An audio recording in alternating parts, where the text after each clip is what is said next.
Қай пайғамбарды құтқару үшін Алла теңізді екіге бөлді? Иса, Мұса, Сүлейман.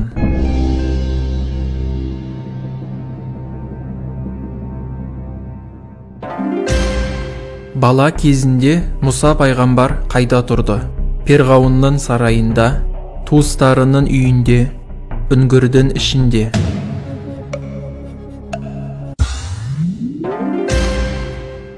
Мұса пайғамбарға берілген артықшылық: ораторлық шеберлік, ерекше келбеттілік, физикалық күш.